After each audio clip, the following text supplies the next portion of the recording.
আমি সামনে একটা অসহায় মানুষ, মানে তার যে অবস্থা তাতে তার বিড়ি খাওয়ার মতো কোনো পরিবেশ নাই। আমি টাকার সাথে কথা বলবো, টাকা দুটা যে বিড়ি খাচ্ছে আসলে কি তার বিড়ি খাওয়ার কি করতে আছে? না না, আমরা তার সাথে কথা বলবো, দেখি তাকে এই বিড়ি খাওয়ার নেশার থেকে আমরা বাঁচাতে পারি কিনা।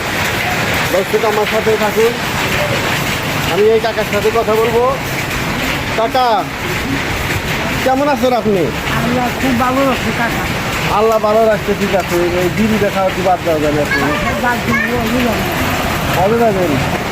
আমি বোধ হয় যে আপনার একটা ভিডিও করছিলাম ওই সাইটে, এই যে হাতে গা হয়ে গেছে আপনার, হ্যাঁ আপনি কথা দেন আর বিড়ি খাইবেন না, বিড়ি ফাল দেন তালি না, শোনা আর খাইবেন না।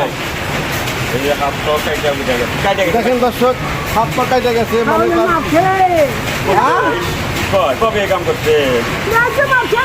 দর্শক দেখেন অবস্থা, দেখি দেখি দেখি দেখি দেখি।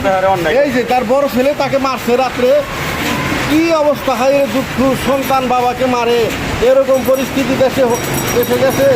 আমরা কোন দেশে আছি যে এই মানুষটা কি মার খাওয়ার বয়স আছে? ভাই ঠিক আছে, তো কথা বলবো আপনার সাথে, আসেন। দেখেন তাকে কি অবস্থা করে তার সন্তান মারছে, এটা কি কাজ করেছে ভাই? আসলে বাবা আমাদেরকে জন্ম দিয়েছে, বাবা যেমনই হোক আমাদের জন্মদাতা পিতা, বাবা মার পায়ের তলে সন্তানের ভেস্ত। আমি আপনাদেরকে অবশ্যই বলবো যে এ ধরনের কাজ যাতে আমাদের দ্বারাই না হয়। আর আমার ভিডিওগুলো যদি ভালো হয় অবশ্যই শেয়ার করবেন। ধন্যবাদ।